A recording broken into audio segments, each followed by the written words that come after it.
छैन क्या त्यो काकीहरूले हामी जस्तो मान्छेले सम्झाउनु पनि कस्तो मजाले बुझ्नु भएको है। तँलाई खुसी लागेको मलाई त पुरै छोड्दै कति खुसी लागेको कसरी मिलेको। हो त नि। अब त्यो काकीहरूलाई मात्रै होइन क्या सरसफाइको बारेमा सिकाउने।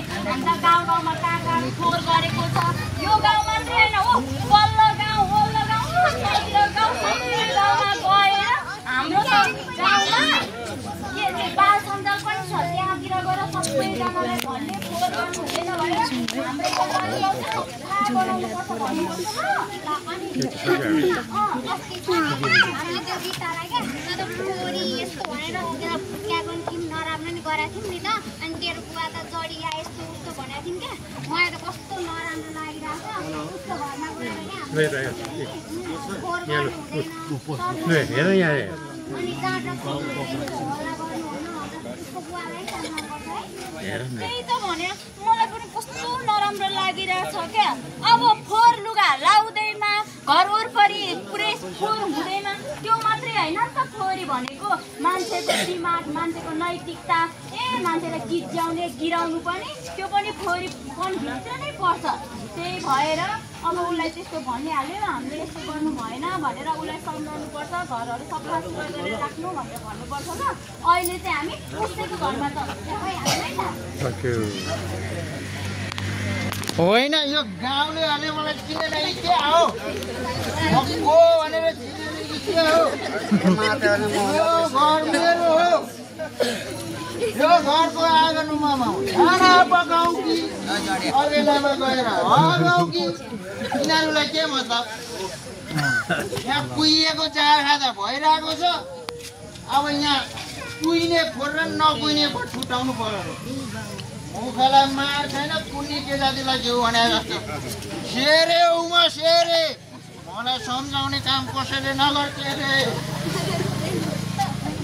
हेर सितान बिनाको रौसी जस्तो कचकुचक अनुहार बनाएर स्कुलै नगयो भने स्कुल जानु किन उसले के भने मान्छेले कुटै के हो त्यस्तो हो भने भन्यो नरालिकन मान्छेलाई कालिटामा भनेर सर्व हानिन्थ्यो। चिनेको छैन मास्टरको कुटाइको दुखाइ सहन सजिलो हुन्थ्यो होला तर आफ्नै कमजोरीको अपहेलना सहन साह्रै गाह्रो हुँदो रहेछ। घरको सबै काम सकेर म स्कुल जानुपर्छ। म सफा सुग्घर नभएको अनि पर्सौँदेखि यही एउटा कपडा लगाएको देखेर होला स्कुलमा साथीसँग मसँग बस्न रुचाउँदैनन्। मायाले अङ्कमाल गर्न खोज्दैनन्। सँगै खान त के सँगै खेल्न पनि खोज्दैन। अरूका छोराछोरी आफ्नो बाउको काम कर्म पेसाप्रति कति गर्व गरेर फलानाको छोरी हो भन्दै छाती फुलाएर हिँड्छन् तर आफ्नो भने जडियाको छोरी भनेर दिन्छन्। के भन्यो रे मेरो घर सफा राखौँ कि फोहोर गरौँ दुनियाँलाई चाहिँ के को मतलब। तिमी चार खाएपछि तिम्रो होस ठेगानमा नै किन हुन्छ र। घरमा कतिखेर आउँछौ कहाँ जान्छौ के गर्छौ के बोल्छौ तिमीलाई नै मतलब छैन नि। आफ्नो त आफ्नो के ताल हाम्रो पनि के आदत बनायो। मलाई उहाँ स्कुलले जेदार छात्र भनेर दिएको छात्रवृत्ति पनि त्यही जाड रक्सी नै खाएर सक्यो होइन बा। आज गाउँ घरमा फोहोर घर कुन चाहिँ छ भन्दाखेरि हाम्रै घरको नाम आउँछ। लाज हुँदैन अलिकति। त्यसो भए 2-4 दिन स्कुल नगइकन घर वरिपरि सफा गर्न त कसैले फोहोर गर्छ घर सफा राख्नु मात्र सरसफाइ होइन क्या। जाड रक्सी खाएर जहाँ पाए ती लड्दै हिँड्ने जसलाई पनि जे पाए त्यही बोल्दै हिँड्ने गाउँमा जहाँ पाए ती सुत्दै हिँड्ने मान्छेलाई पनि त फोहोरी भन्दा रहेछन्। देखावटीको लागि मात्र होइन बा स्वास्थ्यको लागि सफा शरीर अनि सामाजिक इज्जतको लागि सफा मन चाहिन्छ। तिमीलाई त 1000 बार सम्झाउँदा पनि केही लागेन तर आज आफू विचार गर बा कि आजदेखि तिमी चाड छोड कि आजदेखि म घर छोड्छु। लु धेरै मलाई नसम्झ बाउभन्दा छोरो चाहिँ गर्वमा हुँदै मोटाङ हान्ने भने जस्तो मलाई खाना लाउनु बेच्नु होला है। खाना लाउन दिएर मात्र हुँदैन बा के गर्नु असल अभिभावक हुनको लागि त संस्कार पनि सिकाउन सक्नु पर्यो। आफ्नो छोराछोरीको संरक्षण गर्न सक्नु पर्यो। तिमीलाई त मतलबै छैन यस्तो कुरामा। हरेक समय यो समाजले हामीसँग सकारात्मक परिचय खोजेको हुन्छ। चित्र र चरित्र दुवैमा हामीलाई सफा देख्न चाहन्छ।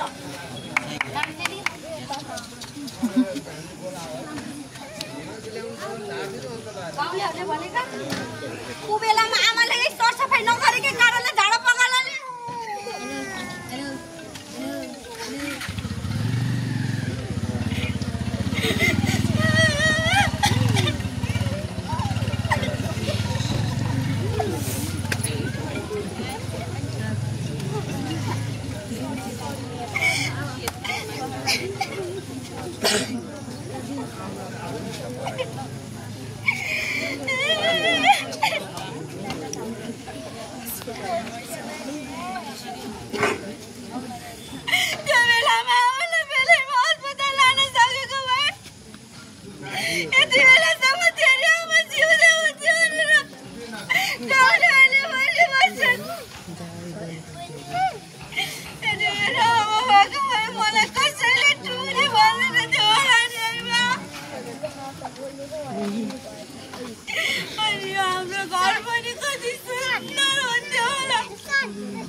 भिडियो गरेको छु कि अहिले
मेरो छोरी घर छोड्ने कुरा नगर आमाले पनि मलाई एक्लै छोडेर अब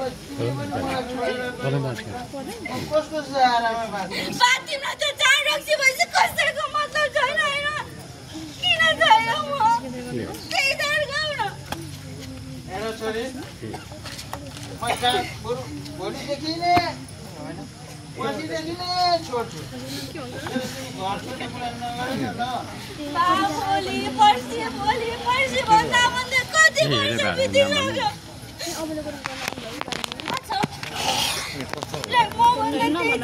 प्यारो छ तर गाउँ समाजमा मानिस भएर जन्मिसके पछाडि मानिसको अनुभव गराउनको लागि यो परिवारलाई इज्जत साथ बस्नको लागि बसाउनको लागि राम्रो काम गर्न सक्नुपर्छ। राम्रो काम गर्न सकियो भने पुस्तासम्म परिवारको नाम बस्छ तर नराम्रो काम गरियो भने गाउँ समाज र परिवारलाई एक परिवारको नराम्रो छाप पर्छ।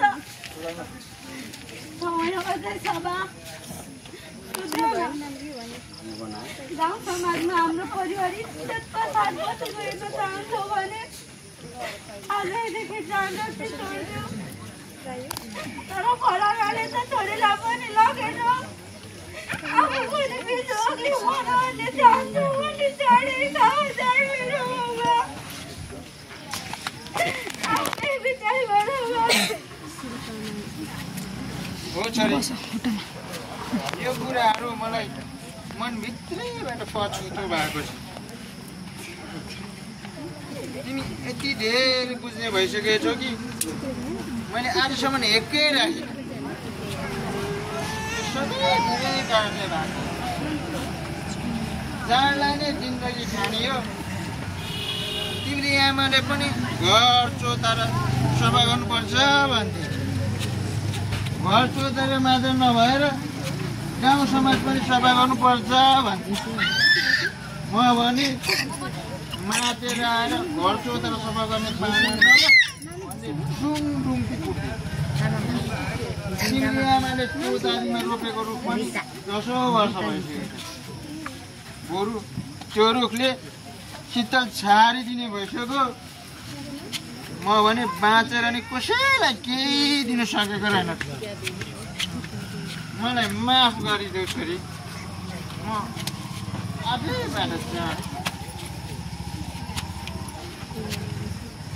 साथी छोरी आजैबाट गाउँभरि डुलेर नुहाउनु पर्छ सरसफाइ हुनुपर्छ भन्दै हिँड्नु त गाउँका मान्छे होइन बा पहिला तपाईँ सरसफाइ गर्नु नलागु कति भयो भन्नु त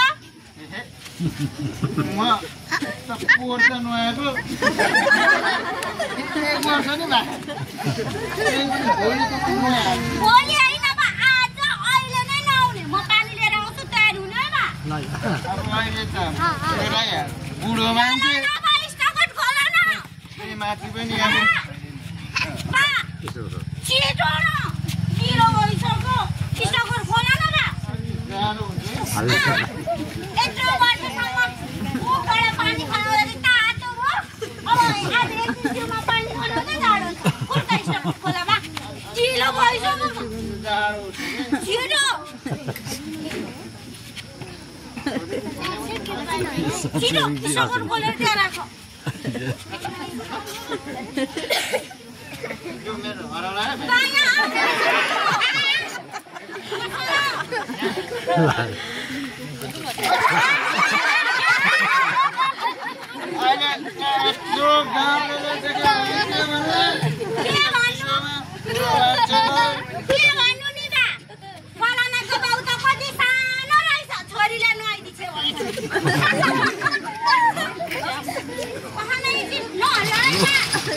वो लाग्छ स्याम्पू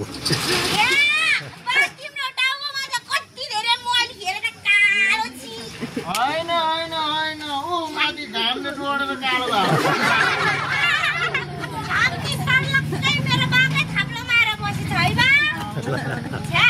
कति धेरै फोहोर रहेछ अब बाबा नुहाउने है बा म पनि नुहाउँछु अनि अस्पताल जाने बालाई के भएको छ जचाउने के भएको रहेछ भने तातो नानी हो क्या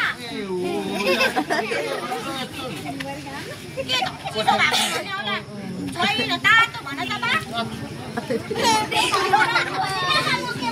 भने बालाई जचाउने अनि के भएको रहेछ भने उपचार गर्नुपर्छ के भएको रहेछ भने घर आउने अनि हामी पनि सफा बस्ने अनि हाम्रो घर पनि सफा राख्ने होइन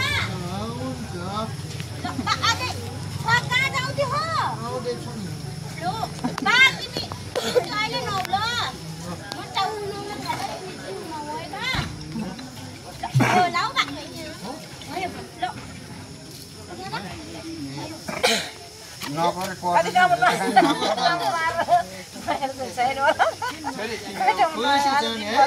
अनि संसारकै सबैभन्दा ह्यान्डसम राम्रो मेरो बा अनि म खुसी हुन्न त बा त्यसो त म अब त हामीलाई पनि गाउँ समाजले सफा गर सफा बेसी भन्छ होला जान खान चाहिँ छोड है बा अब सफा भन्ने होइन भन्न सुरु भइसक्यो नानी है मलाई लाज लाग्यो म चाहिँ गएन ल हेर